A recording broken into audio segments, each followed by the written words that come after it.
Hi, I'm Celina with the Foundation for Inner Peace, and welcome to Conversations on Course, a fireside chat style gathering for listening, reflection, and lived dialogue around the teachings of A Course in Miracles. Today I am thankful to be joined by Sarah St. Clair of This Mystic Life. She's a longtime course student whose dedication to this path brings a unique depth and honesty to the practice.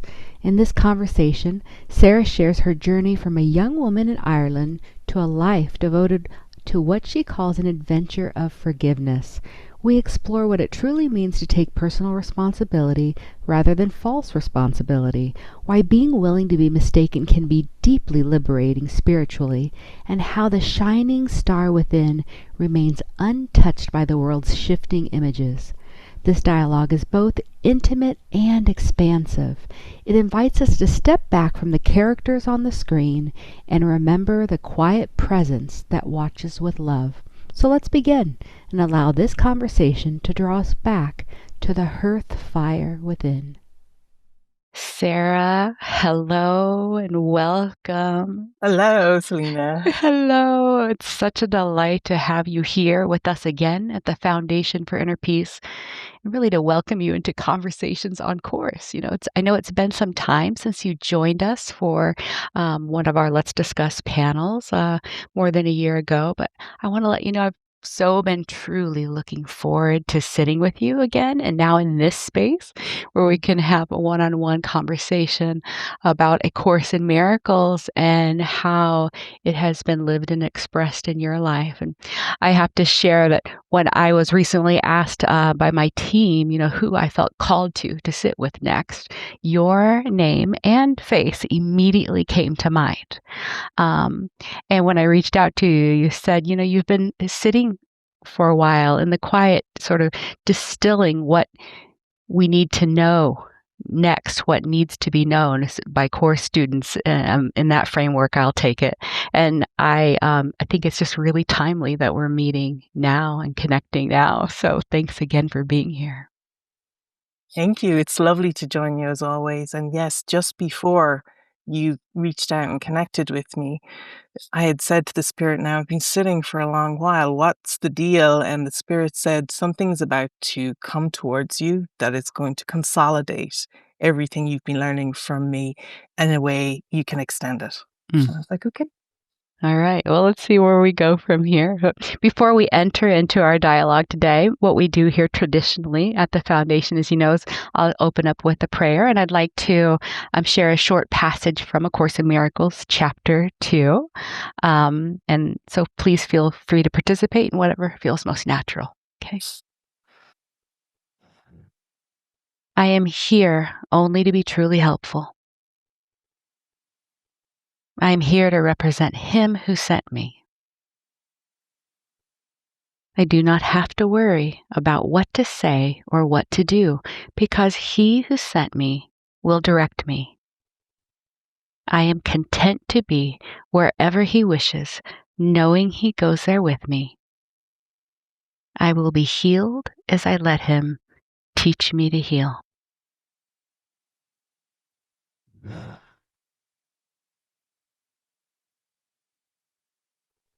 Amen. Amen. So, Sarah, you've been a devoted student of A Course in Miracles for many years, and through your work and your service at the Mystic Life, I know that you've held gatherings and retreats internationally, and your work as a spiritual teacher have really touched many, and you're also a writer as well. But for those who may be meeting you for the first time, still would love for you to share a bit more about your background. How you came to A Course in Miracles would be wonderful. And also, from where you stand now, to take us to a place like, how would you describe what the Course means to you today and how it lives through your work today? Yeah, lovely. Well, I'll start from today and then journey backwards. Because in this moment, like all of us, I'm looking at the world, and even with the awareness that it's a mirror of the mind, and each depth and profounding of A Course in Miracles, I'm also looking, going, this is interesting. What are we meant to do with this? And while the quick answer is forgiveness, the answer that really interests me is how can I, seemingly personally, apply this directly in this moment, intimately in my life for peace? That's everything. You can't be in pain, you can't be suffering, and you can't be experiencing constant, grievous doubt and be at peace. And so that was also what I was experiencing around the time in 2001 when I first got the course. I was experiencing a summer of what I called total responsibility. I decided I would never again blame the world. This is with no spiritual context. I would never again blame the world for how I was feeling. That was my decision I made that summer. I said, I'm never going to blame the world again. I'm totally responsible for my experience of life. And even if I'm met with something I don't like or something that brings up a lot of distress for me, I'm going to find a way to face it and move into it. And literally out of that prayer for total responsibility for sight, as we would understand it now, my getting the course happened. That's literally where it came from. That was the prayer that brought it to me. And I had been reading spiritual books that had come to me from my father in a box. And just that summer, I'd started to open this box and read them. I wouldn't have said I was on a spiritual path before then. I wouldn't have had the concept really in my head, to be honest. I would have said I was, into self-development. And then as I went through these books, they all seemed to co-reference this A Course in Miracles. And I'm like, yeah, but that's not in the box. It's the only one not in the box. So I ordered it, forgot all about it, and then 9/11 happened. And it actually affected the people in Ireland quite a lot because we're very tied, our two nations, and they felt personally affected, and not just because there's so many people that they would have known in New York, but there was this compassion that arose in the people, and the country was given the day off. So what all Irish people do is they go drinking when there's anything happening traumatic in their lives. And I found myself that night, now I hadn't actually received the course yet, going around to everyone saying, the experience is like a trick of the light. I said, there's power you have. You cannot fight with your brother. You can forgive your brother for the slights that have happened. We don't need to focus on who, what, when, where, and why of the greater world right now. But we do need to get out of fear and come into a state of love. And you can forgive your brother. And I literally spent the whole night in the bar and then the nightclub, walking around, joining with people, saying, it's okay, because there was a huge amount of fear in the world, in the mind. And that was my first experience. And I literally got the course. It landed within a couple of days of that. And I tried to return it because I didn't know what I had ordered. And I thought, this is like the Bible or something. What is this? These thin pages and this incredibly profound but dense Christian language. And I tried to return it, but the recognition that it was the answer was palpably there. And these two things coming side by side gave me the immediate need for practical application of it, and that it was a personal answer for me in my life, in my experience of the world, and in my basic daily living with family, all working together and living together, as young adults, which is always a lot. So that's where my call first came for total responsibility for sight. We'll use the course language now that, we understand it. Because I had lived in an experience of being a victim for many years, depression, things not working out, all of those experiences. And I'd also had many successes, and also, like Jim Carrey says, had the, generosity of a life that showed me that they weren't it either. Neither the success nor the failure was the problem, but how I was meeting it and what it was for. And I found the unified purpose for everything of forgiveness that the Course now offered me absolutely, just took huge swathes of guilt off my mind. I'd been raised to save the world. I remember Greenpeace at age 5, 6, marches, everything. And I was like now relieved of that intensity of pressure. I could just love the world again, of nature and animals and being in the wild or rivers and trees. I could now just love it again without actually feeling guilt and shame when I would see it or anything happening to it. And you can see very quickly how returning to love and that awareness of love's presence throughout what you're looking at, rather than the guilt and the shame of the increasing false responsibility that we're all seeing in the world, that makes you actually just want to hide. And now Netflix and chill, which we didn't have then, to avoid the intensity of that pain and shame. It doesn't lead to resolution, even in form. It doesn't even lead to inspiration of how things could be different. So whatever experience of the Course you have, especially if you're someone who's come new to it, this is a course in showing you where your power lies. That's so important right now.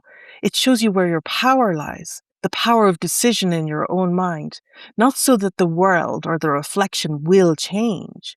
That's not your goal. Because if you are not at peace, there is no world that is at peace. There is no world that's conflict-free. It's just a mirror. It's an outward picture of an inward condition. And if we aren't allowing ourselves to come to peace, then we aren't extending peace. And it's very important to come into that as a state of awareness of where your function lies. And A Course in Miracles says, your function and your happiness are one. And God's will for you is perfect happiness. So you'll know if you're in your function by how you feel. Now, I don't want you to feel bad if your function doesn't seem to be bringing total happiness all the time. That's the undoing of the blocks to the awareness of love's presence. And we need a world to look upon to outpicture these deep conflicts of desire and these unquestioned beliefs we have in the mind. But the resolution is never going to be in the form. And if you've ever had anything resolved in your life, like, oh, I hope I have enough money to pay the mortgage this month, and then the money and the mortgage comes and it gets paid, well, then immediately there's a new thought that needs resolution. So resolution never comes from things seemingly resolving in form. You're just left in this constant eddy, just swirling in a circle. And so I want to find for myself and my life the answer beyond that would take me out of this frenetic floating in space and time and give me a grounding. I wanted stability in my life. And I recognized it was not going to come through the form. And so I put all my focus on stability in mind and bringing up anything that's not that, just allowing it to come to the surface, but no longer fearing it because it was coming to the surface so it could be cleared away. It says you're worthy of miracles, but purification is needed first. And I don't think people understand what purification is. Purification is the alleviation of guilt. You're being alleviated of all your misperceptions. It's a wonderful thing. It's like being dredged of gunk.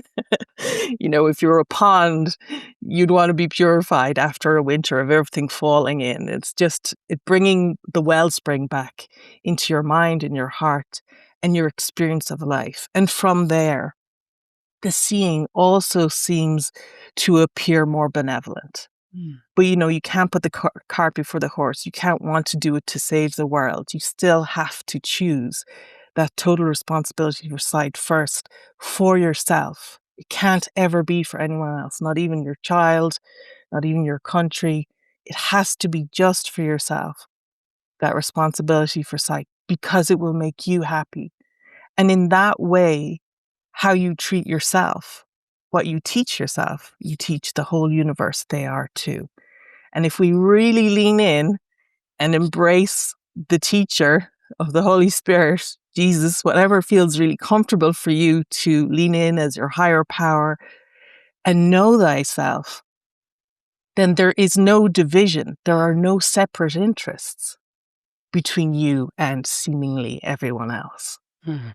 And it's the undoing of those separate interests, especially now, that allows us to come into this relaxation with those we seem to meet or encounter, whether that seems to be online or in person. Because even though this seems strange or destructive to me, there are no separate interests being expressed. It's actually all for me, and it's all for forgiveness. Not to forgive them, but to forgive this identity of myself that I'm holding so strongly onto, to say, well, I'm this and not that. That's what needs to be looked at. That's what's actually being shown to you. This, forgiveness to destroy that you often see, especially online, of everyone saying, I'm working hard to forgive them for all of the terrible things they're doing. It's like, no, that's not forgiveness. Thank God. That's forgiveness to destroy. A wonderful term that's in the psychotherapy pamphlet of the course, if people haven't read it yet. And when you get really clear on that, forgiveness is just of this identity that you think you are, this concept of yourself.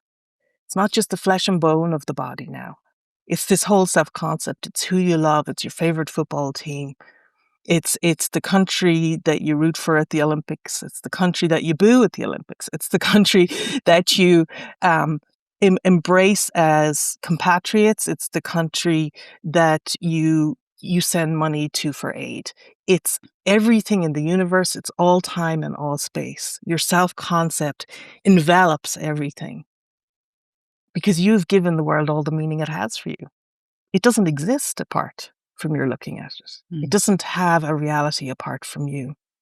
And when you come into this idea that what is being forgiven is only this sense of self and identity, it all simplifies things so much. You're no longer finagling and trying to fix and control other people. I mean, you might be tempted. You might try. You might want to. You might prefer to think the world would be that way. But really, this is better. You do want the world the way it really is, just being a reflection of your state of mind, because you actually have control at this level. You actually have an ability to look at the conditions with Jesus of the fear that is in place. I mean, Jesus is very clear. He says, do not ask me to take your fear away, but I can help you look at the conditions that are underpinning that fear in the mind. And so instead of your life being one arduous task after another of survival and trying to make ends meet and trying to get through the day and raise children or, work hard and feed yourself or your family or your friends, it becomes literally, in my experience, this adventure of forgiveness, where everything is an opportunity to grow in intimacy and connection with the Spirit, with the one who loves you and knows what's best for everyone and can show you how to be truly helpful in seeming given backdrops, whatever your situation appears to be. And then for me, that Spirit-led life has brought me on epic adventures all over the world. It brought me to America, somewhere I had never thought I needed to go or live. It wasn't on my list. I had thought early in my life, God, I'm just so lucky. I was born in Ireland. It's just like the best place ever to be. Never had any intention of leaving or going anywhere. Yeah. And yet now I've nearly been 20 years in America. And it's like I was sent, and I'm very aware that it was, in terms of extension for my mind, it was to be here now. Wow, Sarah, that's beautiful. And you said so many things. You said Essentially, A Course in Miracles in a nutshell is right there. And there's a few things I'd love to go just a little bit deeper on, even if we Mhm, have to backtrack a bit, because I'm thinking also of students who these concepts might be a little bit more new. And even for those who have been doing this a while, and there are many, such as myself, it helps to listen to this and to reiterate this right-minded thinking. mhm, But this whole idea, again, can we go a little bit deeper on the difference between like false responsibility and then true personal responsibility? Now, you mentioned earlier that as we understand in the Course, personal responsibility is is true sight. Is its personal responsibility is, as the Course talks about it, is the for sight sight. for sight, right? But Mhm, what does that look like, perhaps, if we could give some examples? Like you had mentioned, purification really is needed, and it's the mhm, alleviation of guilt. But for people even those who have been doing this for so many years, this is a little bit of a struggle. And it can be for some, not all, but especially in this current day and age, there's like so much happening out on the screen of the world. Things appear to be going faster. There's a lot of polarity and divisiveness, and a lot of students and people in general say, oh, well, we have a responsibility to be helping each other and doing things in the world. Like, how do we navigate that? Can we just go a little bit deeper so you could help us out there? sure, Yeah. sure. I think the first thing to clarify, and you identified it for yourself because as you were asking the question, it couldn't come out as clean as you wanted there. And the Mhm. reason is because it's that confusion over who the I is Yeah. that A Course in Miracles is speaking to. And this sense of personal responsibility, meaning we conceive of ourselves as a person in the world. The responsibility of A Course in Miracles, the invitation is to see clearly that it is the mind that is watching, not a person at all. And when you start to reflect upon that, and this is something, it's okay if someone's brand new and they're only just starting the workbook. It's subliminal. It happens to you. You don't have to figure out this. There's no leap you need to make. It's just something that you're softening into so that, and this is all I want you to remember, you can understand yourself better. It's lovely to understand yourself. We all experience how terrible it is to be misunderstood by someone else. Well, it's even worse to not understand yourself. That is Yes. tragic. That is tragic because you're against yourself then at all times. So this is literally, you know, what it said at Delphi is know thyself.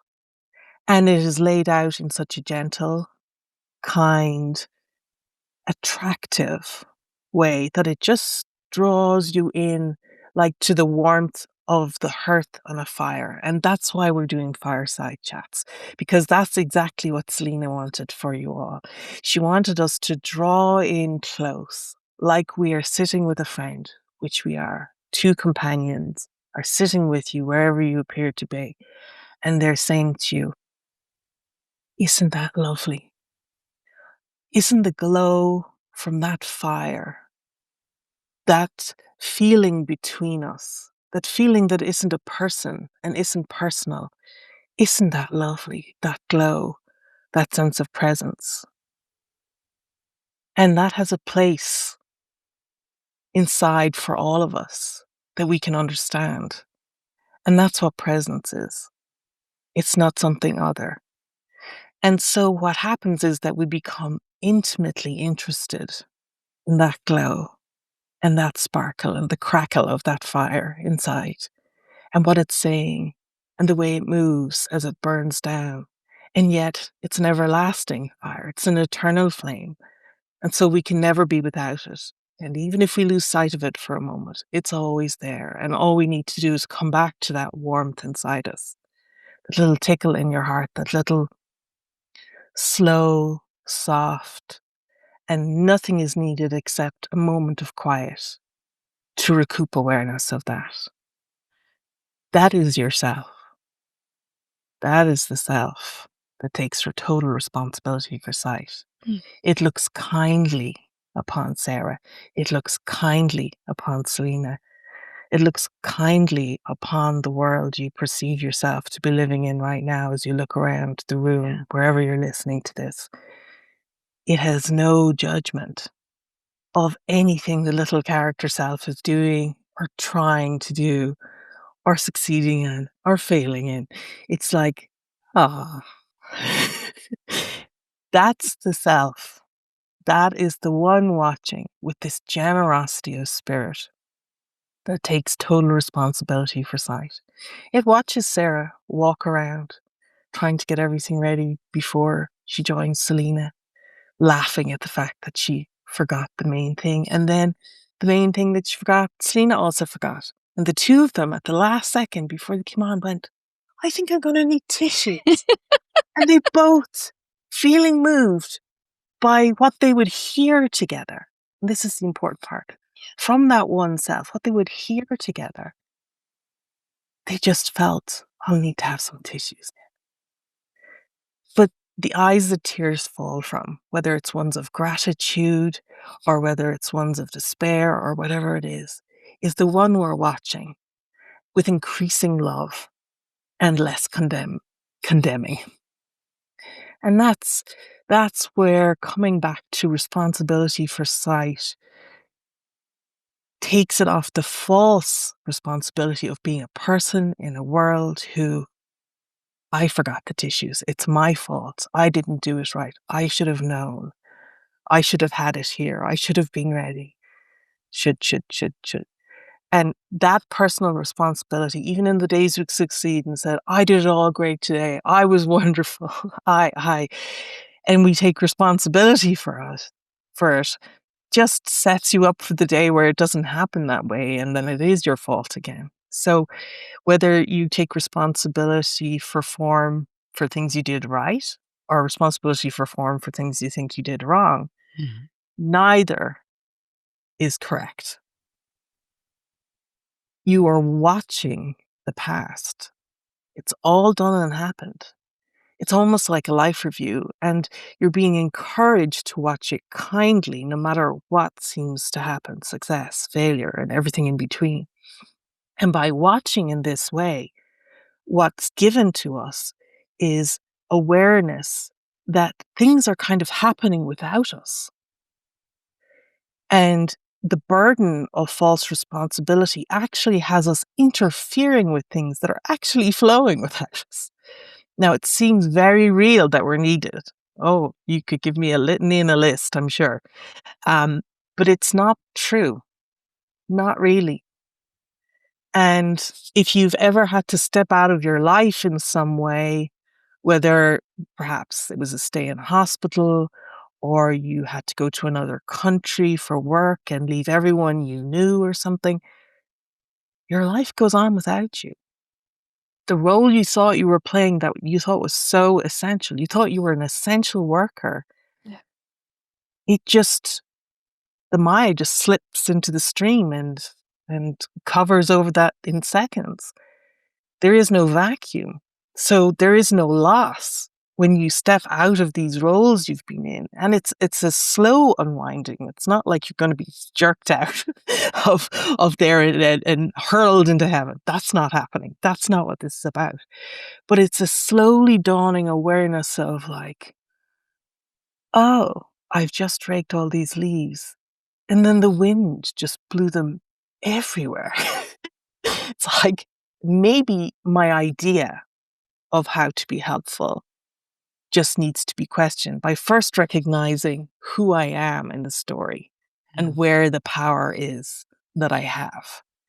Because even though this world, it says, stop the world, I want to get off, I've had enough, I don't like it, it's too much, it's overwhelming. We're still like bone and sinew level attached and invested in it. And you can't just withdraw that investment in one shocking stop. It can happen, but it's much more gentler, the dawning realization, because then awakening becomes fun, because you become aware that it's like, oh yeah, my God, look at that. No need of me either. Didn't need me there, didn't need me here, didn't need me anywhere. And what's not needed, though, remember, is your investment in using that scenario, whether it's raising a child or doing the carpool, or let me see, what's, you know, being the one who keeps the team going at your job. None of those things are a problem, even the role that you have. It's what we bring as our investment to that role, that cling we have to making it our identity, because we're scared to become aware that maybe we're not needed. But all that we'll realize, if when we realize we're not needed, is that we're so much more than that, and we've had to play small to keep the attachment to play those roles, and we were only using them for our own ends. And it's a slow unwinding from finding out. It's kind of startling when you do, that you've been using all relationships and the world for your own ends. And this is not something you should feel bad about. That's just something that's what's happening. When you recognize it, you can slowly start to question at that level what it is that you think it gives you, what you think it's reinforcing in you. Who would you be without that role? Who would you be? Would you be loved if you weren't helpful? Would anyone care about you? Would they come see if you're okay if you just didn't show up one day? Or would they only come because who's going to do what you don't do, didn't do? Like, really, there's a very intimate level of identity that people, face on their deathbeds, that we don't need to leave till the last minute. We can be facing it very gently, moment by moment, from a sense of interest and like that draw again to the fire. And as these things come, they slip off very easily. And opportunities, these are the real forgiveness opportunities. This is where I think a lot of Course in Miracles students get confused about forgiveness too. The real forgiveness opportunities are always going to be ones that allow you to shift in your own experience of identity. There is no person on the screen and another person who need to forgive each other. That's the illusion. You looking at the two that you see fighting all the time, that's where you, the crackling fire and the sense of presence, need to go, and even if you seem to be one of them, there's Sarah over here, there's this other person. Even if you seem to be the person invested in the fight, you still need to be looked on with love, because this scene of the two playing out before you is only so the mind can awaken and understand that there's some conflict deeply rooted in some desire in the mind that is in conflict with another desire. Basically, it's in conflict with the desire to be at peace. Yeah. And it's just shaken its cage to try and exist because it's terrified. And as we know, frightened people can be vicious. So it's not a progressive thing where you progressively get more peaceful. It's more like entire drop-down menus just start to disappear of grievances because you realize, oh, right, it doesn't matter. I don't even have to forgive all those things because it's not it. This is where forgiveness is. It's so much further back in the mind. I can rest here with the spirit. Wow. So beautiful. Your description about coming to the fire and becoming more aware of who we really are.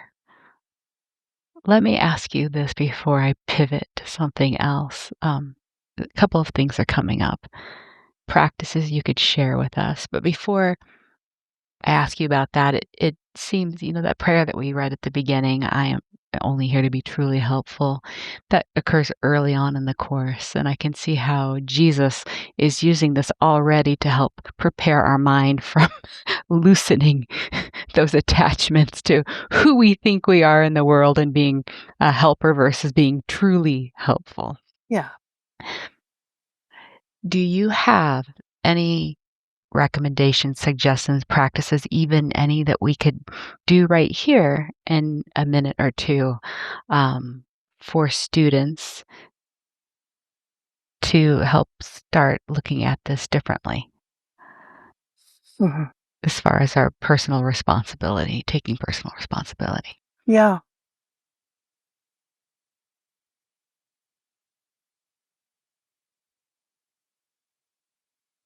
The first thing to understand is, you've never done anything wrong and you've never done anything right. And when you when you start to begin to understand that, it can be a little shocking because we feel shaken by the second part of the sentence. And the entire point of the course is to show you that nothing you see is your fault in that way. And if our helping is coming and we're on the back foot because we're coming from guilt and shame, then it's not the purest extension possible of who we are and what is true about us, which is innocence. And so it's really in beginning gently, and we can all do it now, to just think of a scenario in which you try and be helpful, and yet your help somehow gets refused a lot, right? Or people don't seem to appreciate the help you were giving them, or they seem to just take it for granted, or something like that. And we can look then at the way, how are you feeling compelled to continue doing this if it's not seemingly, received well? Is it because you think you know better, that it is what they need, and they'd have to figure that out the hard way themselves? And then your self-concept won't let that happen because you feel responsible for them. So you don't want them to have to go through that like you had to go through that maybe. Or is there this sense that, like, if you do this for them, eventually they'll be grateful? You can see from the way I'm talking that whoever this lucky person is that's receiving all your love, attention, devotion, and focus, if you look at the two upon the screen, the one that's seemingly giving and helping, and the one who's like, yeah, whatever, over here. If you notice both of those, look at the play. Don't focus on your character, the one you think you're playing. Don't focus on little Sarah over here trying to be helpful. Definitely don't go focusing into the one who doesn't want anything to do with it. But take the focus definitely off the one trying really hard. And look at the scene. What do you see when you look at the scene without being personally invested in either of the characters? Well, you see something swirling that isn't landing, is draining to your experience of yourself, is annoying to their experience of themselves. Ultimately, even if they say thank you after you put that plate of dinner on their table, there's still something where it doesn't feel kismet. It doesn't feel like ding, we're all at the hearth fire together and it feels great. There's something missing in this scenario. And that's, again, identity. You're stuck on the screen playing out these characters which get caught in loops of time and just keep swirling around and around. That's where pattern recognition comes in. You'll go, look, this is a pattern. I recognize it. But because we believe and genuinely feel we're coming from a noble space of giving, and the Course tells us giving is good, and we want to give, Yeah. and we want to extend the love and peace we found, but we're failing to notice how frazzled we are doing it, strung out, superior, indignant, whatever it is. So, oftentimes to be the helper, we have to judge the other as weak and needing help. We have to, as Tam said once when we were talking, infantilize them in some way, that they need you. And if this is where we're getting our sense of connection from relationship, and then they're like not even into it, that's an awful feeling. Yeah. And we become increasingly demoralized. The invitation, and this is what I would recommend people try. This is something I used to do in the early days.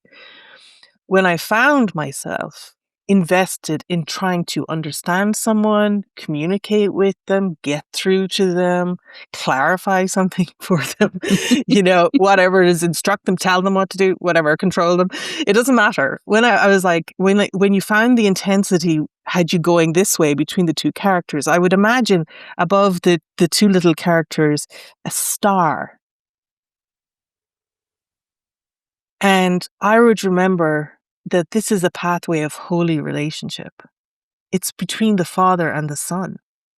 There is no relationship between bodies any more than there is between rocks on a wall, except in the visual display of a sense of connection that you see because they're in the same space. That all minds are joined, so I'm talking about mind as one. The Father and the Son is where the holy relationship is. And so I recognized when I was talking character to character, it was like the worst, weakest form of communication I could possibly have tried. And that's why you find yourself in a room with someone and you're like, why are you shouting? I'm actually listening to you. Why are you shouting? And you're like, because it's what it takes for you to hear me. I said, it's actually making it challenging. I'm actually trying to hear you. And then you go, look, this whole situation's messed up. There's something, there's something here I'm not seeing. And rather than the perspective that they're not seeing, because if you're in the helper role, like they're not seeing it. If you go, there's something I'm not seeing. And let it keep playing. And even you might even hear rebuttals coming from yourself. But you're more interested in like, what is this? What am I looking at here? And if you try and look more at the context of the two in the room, and then you go, it's like I've suddenly forgotten the phrase about the shining star, or like the Christmas star that they talk about in A Course in Miracles. It's suddenly gone out of my head. Mm-hmm. But I focus on that light and communicating with that light. That light wants to hear me. That light wants to know where I'm distressed and frustrated. That light will be able to translate to the other mind what it needs to hear, this seeming other, if anything. But at least I'll be talking to someone who wants to hear me immediately. And so I think of it like a translation tool. And so when I'm not focused on defending myself, because you aren't when you're talking to a radiant star, yes, there's a relaxation that comes. There isn't this tenacity that needs to be understood, It's like the St. Francis prayer. I want to, I'm not trying to be understood by other people. And so you can just focus on that. You can focus on the star. It's a light between. And so the communication, if you could do one thing for your life immediately this week, it would be to not talk directly to people as you imagine them to be, because the Course in Miracles says you don't want anything to come of a relationship that you would want to come of it. Even your noble, good ideas about it, even your thought of being helpful. This is all a play of awakening. It's literally a play. The character you play and the character they play. The play is for the mind watching the whole thing. We're very invested in being the actors, but actually you're sitting in the audience watching the entire show. And that's where forgiveness lies, because it never gets resolved out here. And even that relief of thinking of going through the light to communicate with anyone and everything, you will immediately become relieved of, because you will feel heard and understood. And maybe this other isn't even anyone you need to be talking to right now at all, for any reason. And that will be my practical way to begin to put a little wedge in this perceptual stickiness of interpersonal relationships. Wow, that is so helpful. A couple of things there. First, I wanted to share that line from the Course. It is good. From chapter 15. I have it here. I know people will be interested in it. It's the sign of the sign of Christmas is a star, a light in darkness. See it not outside yourself, but shining in the heaven within, and accept it as a sign the time of Christ has come. He comes demanding nothing, No sacrifice of any kind of anyone is asked by him. In his presence, the whole idea of sacrifice loses all meaning, for he is host to God. Yes, the truth in you is as pure and radiant as a star. And if you start orientating to the purity and the radiance and the truth of yourself, then you'll also see your brother the same way. Yeah. So it's to take the focus off them, also the focus off your character, what you're doing wrong, and focus on the purity of that star, the truth of who you are. And it's there. And I like thinking of a star because, and it's the same reason that Jesus uses it in the Course, is because it is simply present. And in our lifespan terms, it seems eternal. And that we have no personal influence on it. Yeah. It just radiates right Yeah. there as it is in this purity. And so it's very easy then to see what we were talking about earlier. What is being purified? This. The thought that this is what we're here for and what we're doing and what we need. Listen, anything then, as you begin to learn to be done through, the more you're attracted to that star experience of purity and the truth of who you are, then it won't really matter what you say, because the attitude is speaking in the mind. Yeah. It doesn't matter how kind you're trying to be if you're worn out and exhausted that day. Yeah. It's at some level, it's incongruent, it's inauthentic. And so we're coming into a level of such transparency that everything is involuntary, and you literally won't be able to do those things where you change your tone or decide. Your attitude will speak all the time. And then your forgiveness opportunities get ramped up very fast.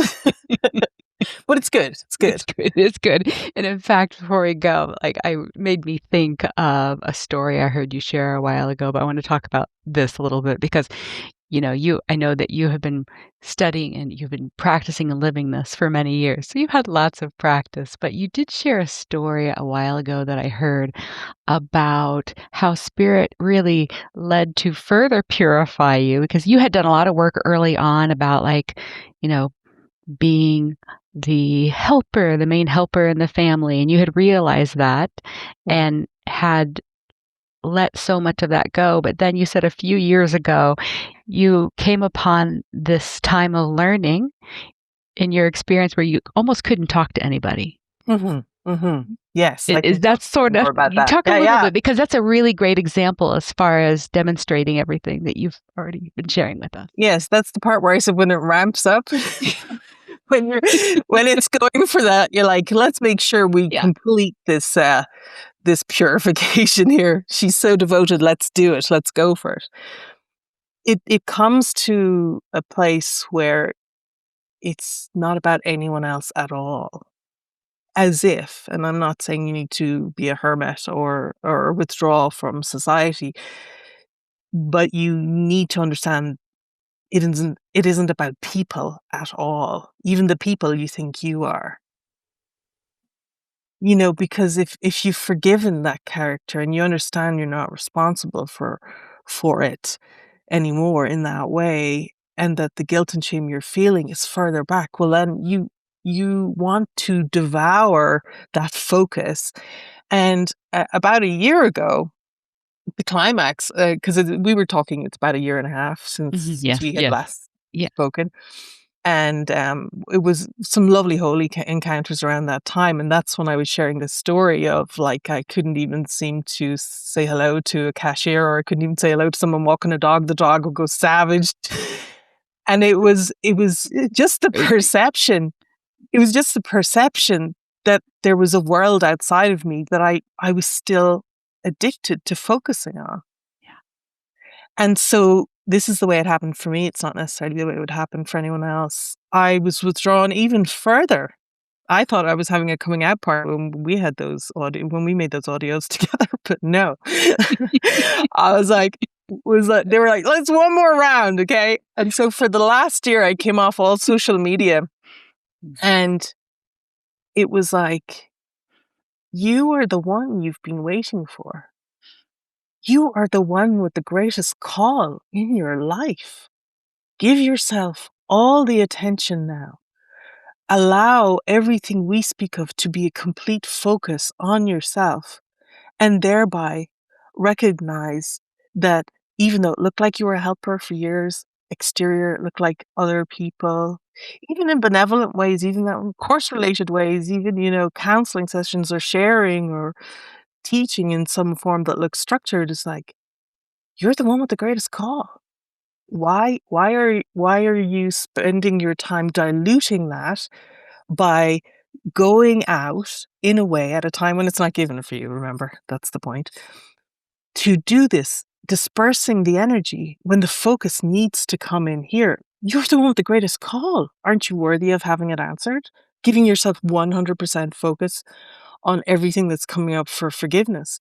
And so, in a complete stepping out of the helping role and no interpersonal relating, you know, um, I mean, Chris and I barely even spoke to each other, I'd say, for the last year. We're living in the same house. Right. Chris is your husband, I should say. Chris is my husband. Yeah, so he's also a Course in Miracles student. Mhm. And so it was like, the mind goes, is that a problem? And it's like, no, because it's not a case of bodies together, minds apart. It was a sense of absolute focus for me on what needed to be fully purified, and the recognition that, all teaching is demonstration, and I would be in demonstration and purely by the exercise of the purification that I was allowing myself to go through. And it was absolutely wonderful. And I just became relieved of any sense of the world or needing to extend in that way or needing to share things with people. And I was like, yeah, I'm really hungry for all of this right now. It would dilute it to try and talk it out for a moment. I'm at this cusp where I'm just devouring all of what I need to understand and know, and correction after correction after correction. And Chris would look at me and he was just laughing because it was like watching someone walk around a room stubbing their toe all day long, and I just keep relaying what where I was wrong and mistaken again. And what I came to at the end of all of that was this feeling of like, they'll come find me when it's time, if there's anyone to share even what I've been experiencing this year, they'll come find me. And you found me for today. And that's what made it clear that I would say yes and join with you, because I would be just sharing my delight in myself Yeah. and Yeah. what I discovered Yeah. with you. Yes. Yeah. Oh, wow. Thank you. So beautiful. So, you mentioned this idea of being uncomfortable, and I wanted to go there a little bit. I've heard you share stories about, you've gotten practice and you've gotten really comfortable at this idea of being uncomfortable, and moreover, not only uncomfortable, like not being right. And Mhm. could we go into that more of this, especially this idea of not being right? Because Mhm. I think it's really important to bring forward in my own personal experience, and also what I see out on the screen a lot. I think there's a very valuable lesson in this. Can we deepen in that for a bit? Sure. I think when people, hang on to being right in any scenario, it's just fear of being wrong. Now, that might seem obvious, but the fear of being wrong means you're, in our society, unsafe, because we've been bred into a society that says you need to know something. And if you don't know, we're gonna send you a YouTube tutorial to tell you how to do it. Yeah. Because you should. There's now information everywhere. You don't even need higher education. You just need YouTube. We're just going to teach and tell you every 5 seconds how to do something. And it's like so overwhelming. There's being told. And we're going to be moving out of that telling culture, but I'll get back to that later. It's very important to understand that because you are a child of God, inherently you're not wrong in the way that would upset you. You're inherently right in that way of worthiness, being beloved, loved, appreciated, having a home in heaven, having companionship. And when you start moving from needing that companionship to be just interpersonal between people, and you move more into communion, you can stabilize that sense of rightness, wrongness being alarming. Okay? Because God is good. So I'm good enough. Like, God is good. I'm of God. Hello, I'm of God, you know? It's like in Handmaid's Tale, I'm of Fred. I'm offered, I'm of God. Hi. So what have I to prove here? Like, really? When you're coming from I'm of God, it's like, all bets are off. But the rightness and the wrongness and getting comfortable at what I say is making mistakes. Ah, I thought it was blue. Yeah, look at the lighting now. I see it's totally green. It's a mistake. But it's the attribution of you should have known it was blue. You should have had the right lighting. You should have checked it against the Pantone colors. Like, really, it's that. Yeah. That's where all the fights come from about wanting to be right. And when you get comfortable saying, yeah, I made a mistake. If you have children, the one thing you can teach them is that it's okay to have spilt milk. You just clean it up and share that you spilt the milk, because it's that development of trust, as we're children, that teaches you that mistakes are natural and normal and you can recover from them. And, you're not sent to, Siberia when you make a mistake. And when you come into this experience of, like I said, getting comfortable, making mistakes, me stubbing my toe, like constantly going, oh yeah, I missed it again. It came around again.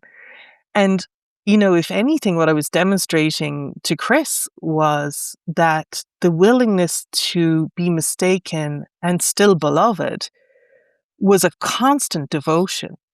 And even though it got to what felt like ridiculous, proportions, I'm like, I'm just building absolute trust here that even though I must have a blind spot, I can see and I can be shown, and I'm showing up for that. And yet it can be very miraculous. Like, the Holy Spirit needs happy learners. Just getting comfortable at feeling sensations, noticing thoughts, not taking them on board, not using them to beat yourself up, just letting them float on by. One time, someone said to a friend of mine, he said, oh my God, these judgments are constant. How can I give up judgment? And the reply was, by seeing they're not your judgments. Wow. They're the ego's. Wow. How can you take personal responsibilities for an entire thought system that isn't yours? So and we're all sitting here feeling terrible for judging. Yeah.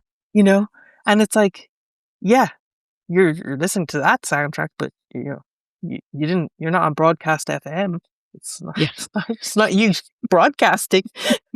Just turn it off, or turn it down at least. You don't pay attention to it. Now, listen to this, Lyric FM in Ireland. It's all music. Just listen to the heart song and listen to the laugh track that's coming in here. So getting comfortable with all of those smites. And one thing, and everyone can try this, is like, I used to find in the early days what was really hard was to admit I was wrong, even to myself, or to share it with someone else. It used to feel like a ding, in your self-esteem.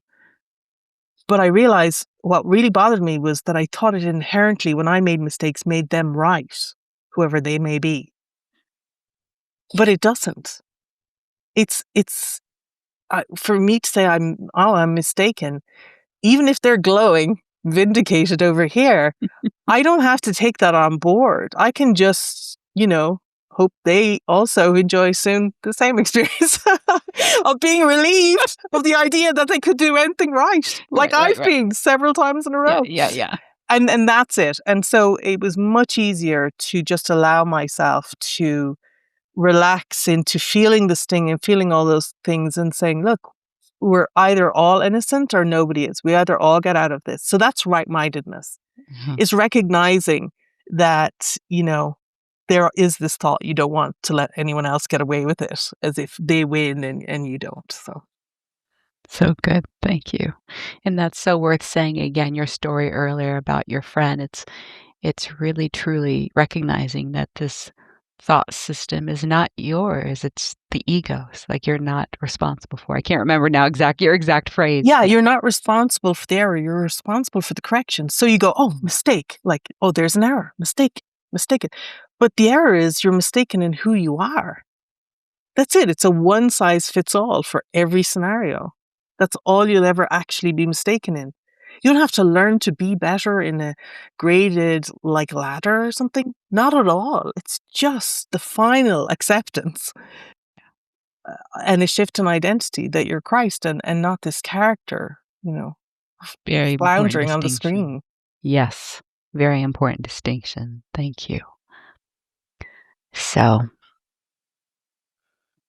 you started off in our conversation and telling us a little bit about your story, and you're from Ireland, and then everything that happened with 9/11, and you've been in this country for 20 years, and you've also been quietly distilling in the last year being off of social media. So I wanted to uh, bring it all to this moment and really ask you and within you with everything that appears to be unfolding in current time on the script. What do you feel? And this may be just a reiteration of everything we've just talked about, but what do you feel is really actually being required of us now as core students? Yes. I think number one, I'd like to frame it as that this is very exciting opportunity. And I mean that genuinely. You can feel that when I say it. This is it. This is the opportunity of a lifetime that you've been waiting for. Because no longer can you think of the world as a structure that is set. No longer can you see it as anything other than a morphing, maybe at times slightly crystalline, for a day or a week or something, reflection of beliefs and desires in the mind, often conflicting desires in the mind that are being outpictured. Why are they being outpictured? So that we don't focus on being this character fighting that character, but we can watch the whole play. The whole play is only to lead you back into the mind, to see things clearly, where you have power and you can take the correction. And what is the correction of A Course in Miracles? The correction is that you are doing this to yourself, but more importantly, that you're innocent, even though you're doing this to yourself. So that there isn't a harm that gets stuck and accounted for and held against you with what's unfolding out here. Yeah. And your responsibility for sight doesn't mean you keep hoping the world will get better so that you don't feel guilty as you watch it and wish they knew about peace. It's to restore your awareness to peace exactly as it is in the mind. And now it's like instant karma. It's so fast. The reflection coming back to show you. And so if you feel you've been doing quite well at that inner forgiveness, as I've been describing it, and yet there seems to be a clattering out here, do not be deceived. Hold fast. Trust that this mesmerism has almost like an echo effect. And it will calm, because this is just almost like, are you sure? Are you sure that's what you think? Woo, are you sure? like really. And I mean this practically. I mean, even if you seem to be in a dangerous situation in a moment, what you need to do is gather yourself in the mind with the Holy Spirit and to concentrate your focus on who you are and what's true.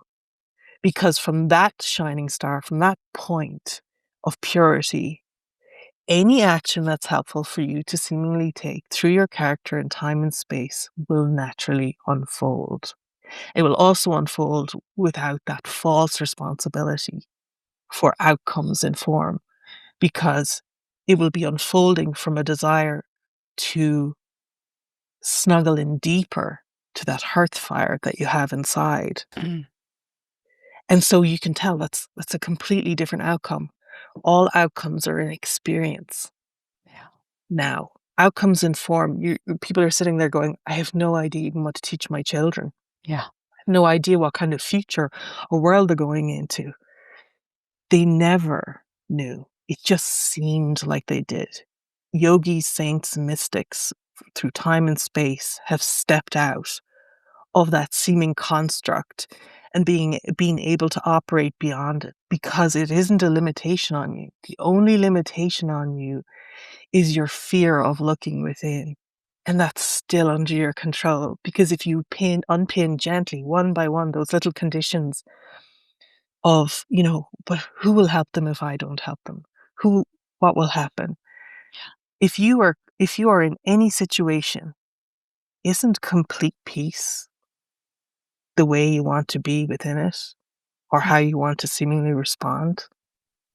Yes. Remember, defiance is a defense, and so will be met just like attack would. So it's important to watch the chewing of the fat on the involvement, or maybe just enjoy it like you would let yourself feel that way if you were at a football match. You would get off on, what your team's doing and how well they're doing, and yeah, that's Yeah. okay. But if even that, step it back a little and notice you enjoy your investment. You're enjoying this war. You're enjoying this dispute. You're enjoying this rightness and this wrongness about things. Mm. There's no shame. We really need to undo the shame of looking. Shame is really what keeps you from admitting mistakes or from looking with the spirit for Mm. correction, which is it's like spirit's like, put it all out here, all of them, all the little ones. And we're just gonna look at it. It's like, because when you look at it from over here, you're like, oh, it's a martial arts display. I thought it was a war I was looking at. It's a very different experience of what you're looking upon. And when you remember it's all for you, Yeah. for awakening, it's a play that's been put in place. It's a very different perspective. Yeah. It's close to vision. Wow. You mentioned there, the most important thing is like to restore your awareness to peace, look upon it. And it's shame that keeps us from that. I think that's what's really important to mention and to be aware of.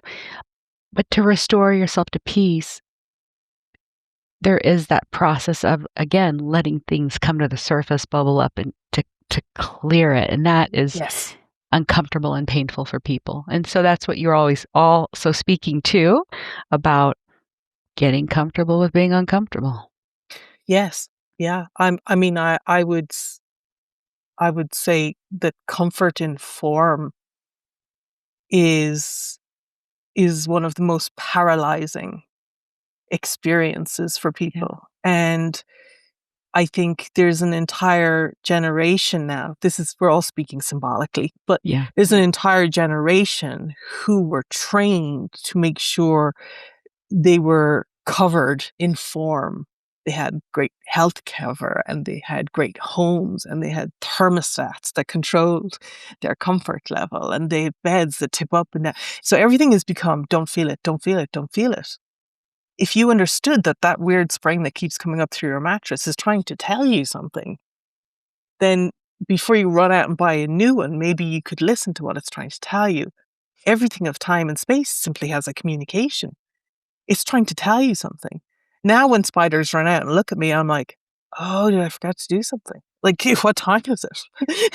It used to be a feeling of, "You're not gonna be hovering over my bed tonight, are you? Where I'll be Yeah. afraid you fall on my face or something." Yeah. And Yeah. and it's like a communication. It's like everything is just a communication. We're literally back to, the original cultures of the world, and Ireland had this too, where you're reading the signs of the times, where you're understanding what you see. Even Jesus said, how is it you cannot read the signs of the times? How is it you cannot see what's happening around you? How can you not appreciate what's unfolding? It's for you. And it's saying enough of this pain, shame, and blame. Mm. it's just redirecting you to the star, Yeah. that Yeah. the truth in you is as shining as pure and shining as a star. I heard you share before a practice about the slow blink, Yeah, which I yeah. love. If you wouldn't mind sharing that, because I've used it, but I would love you to talk about it because that was the first time I really had heard about it. When you, Well, I'd love to hear how you experienced it, Celina. How did you yeah. experience it when you tried? Well, I could probably try it more, but when I have tried it, that slow blink is there. It takes you to a moment of presence and of not reacting to the story. That's the best way I can put it right now. Mhm. The slow blink. And it's a remembering that what I'm looking at, who I'm interacting with, it's not so much this. It's like you said, it's remembering the star. Yeah. It's not.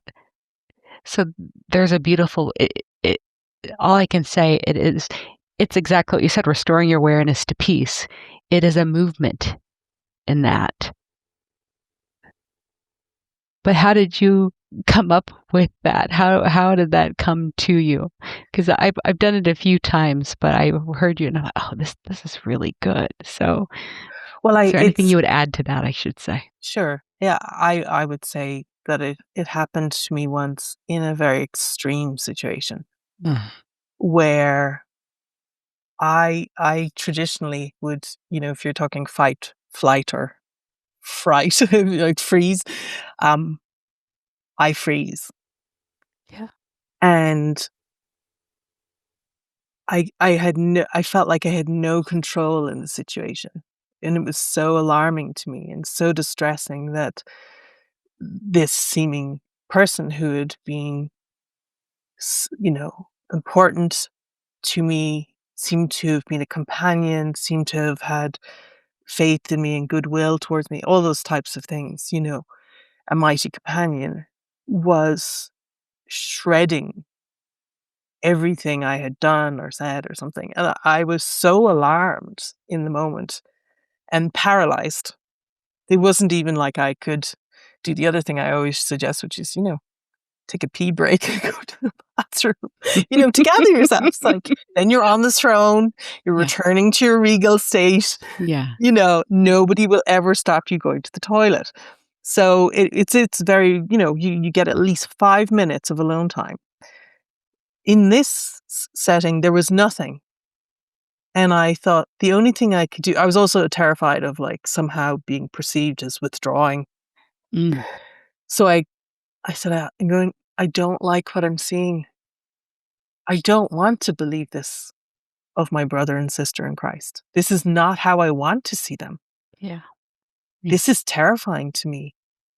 I always say this to Spirit, if there's anything where I need correction or I've made a mistake or something I've missed, I'll take that from you later. I will never take a correction from someone screaming, incidentally, and Mm-hmm. I recommend no one else do either. Mm-hmm. Because a correction has to be a soft, open-hearted feeling of like coming to someone who just lovingly wants to share something with you that you missed, so you don't feel bad about Yeah. yourself. But Yeah. when it's being lectured at you or screamed at you or something harsh is coming towards you, then it's judgment. You can't take on the judgment. Yeah. It Good point. doesn't matter if there's something to see. You can't open-heartedly, receive the real correction. Only that can come from the Spirit. Yeah. So I was like, I want to hear what they're trying to say to me, but the reflection overall, this is terrifying. I'm terrified. I was able in that moment to be aware of how I felt, but the only thing physically available to me was what I then called from then on a slow blink, where I could say, I don't like this. I don't like this. This is not what I want to see. This is not how I perceive them. This is not my decision on what I'm seeing. This is not it. I don't care who's made mistakes. They've made mistakes. I've made mistakes. Wherever the mistake, I don't care. We'll all take corrections. We're all up for it, at least in my mind. And that's where everyone lives, in my mind. Remember that. Yeah. Your mind. And I closed my eyes really slowly so that it wouldn't look like, because, the attention was very physically on me, wouldn't look like I'd withdrawn, or I just thought that might inflame the situation. And I turned my head as I did it so the movement wasn't so noticed, and as I opened my mind again with that commitment that you just heard me say, the person suddenly went, "Oh, oh, that came earlier? Oh, it wasn't you that saw it or didn't see it? Yeah. Oh, it Yeah. wasn't you?" And instantly it just started rolling back through all of the attack thoughts that had been there.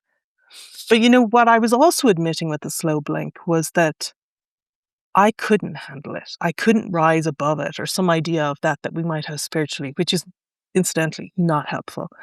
Yeah. I I could only feel the terror that I was experiencing in the moment, that this companion who had been so beloved to me was now shredding me, and my self-concept couldn't sustain in the face of that, but my faith did. And I was refusing to accept that as a reflection of who she was or who I was in that moment. Wow. And the slow blink thing, that's where that came from, That's where it came from. was the commitment, and it rolled back pretty quick. But it might not. Just so you know, it might not roll back. But it's a decision that that's what you want to see. And like you said, what really matters is that you went to spirit for presence, Yes. to see the whole scene with the two characters, and Yes. not just be Sarah for me in Yes. that moment, being attacked or whatever I perceived. Yeah. Oh, wow. Thank you. So helpful. As we're getting close to completion and we have shared so much, you have taught us so much. If there was one or two things, whatever arises, what do you think is really most important for all of us listening to this today, experiencing this, to take away Ugh. from this conversation, or to remember about the course, about our practice?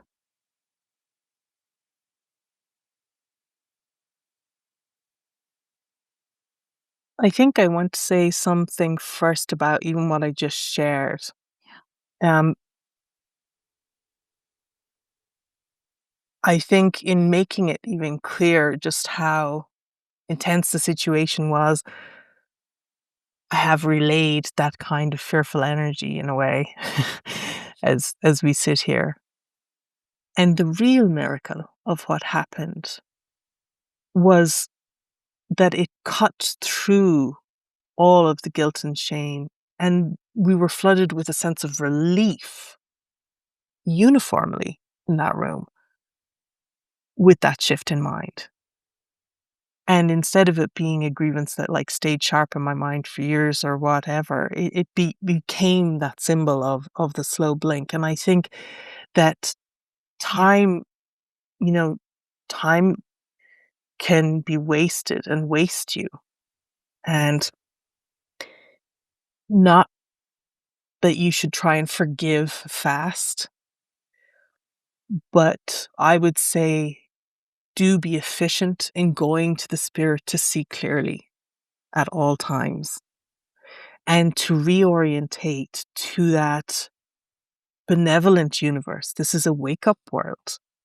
This is a call for love. There's only there's only two things that happen in the world according to the Holy Spirit.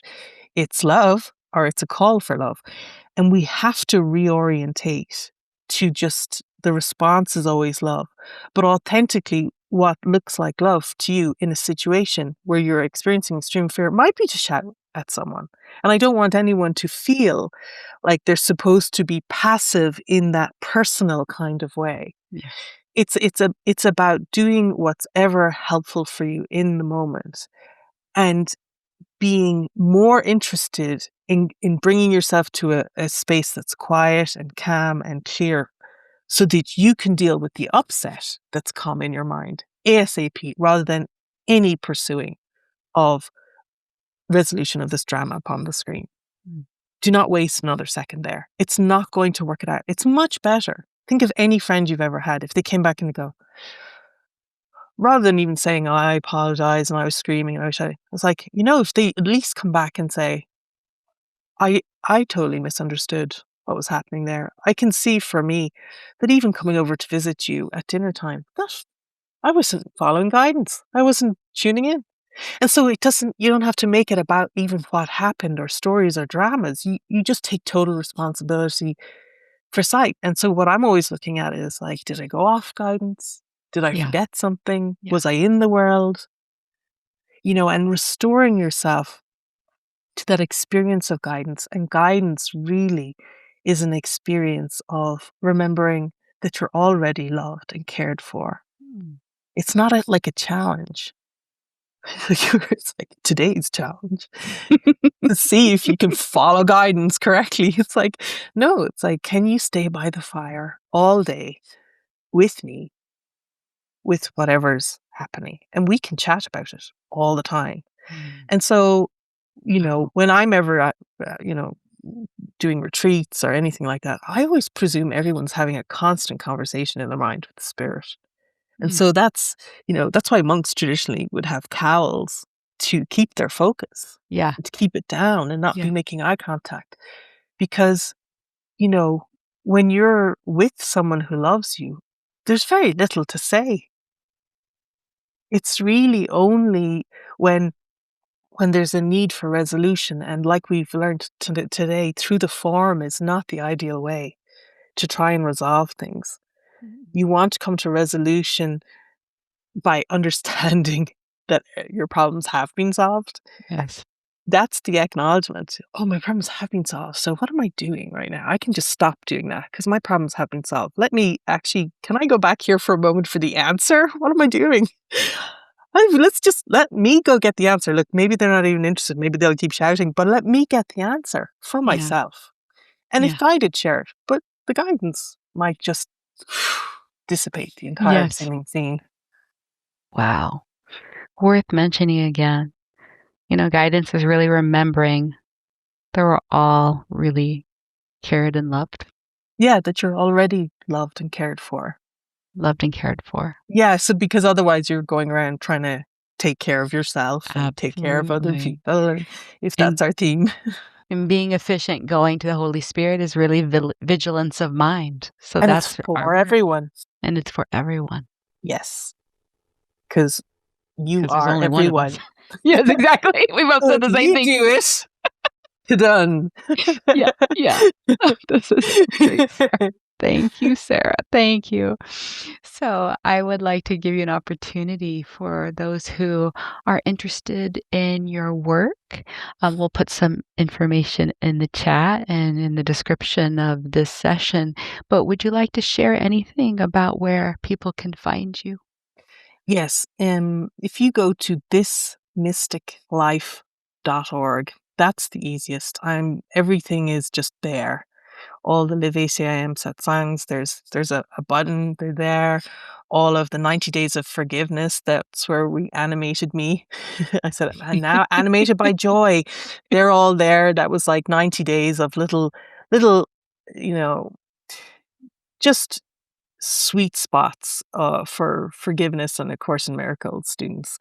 And now what I'm doing, and all the writings are there too. And now what I'm doing is what do they call it? A podcast.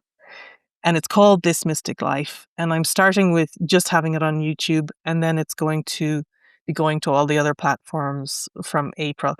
But right now, if you go to thismysticlife.org, and the podcasts are for this kind of conversation that you've had with me, which is so lovely, is like, let's practically look at how we can apply this right now to whatever appears to be happening in our world. Mm. And it's very important to remember it's a benevolent world, in so much as it's for you, and it's a wake-up world, so it's a reflection trying to show you something, a little blind spot that you have not seen deep in the mind, but it is never your fault, and it's not your responsibility to fix it. it's your responsibility to go to the Holy Spirit and say, "Oh, I don't know what's happening." And if the comfortable say, "It's okay. It's okay. Look at it with me, and I'll show you." Thank you so much for Thank you. sharing your heart and your wisdom with us. We love you. Please come back. Love Please you come too, back Celina. sometime. Thank you. And thank you. Bye.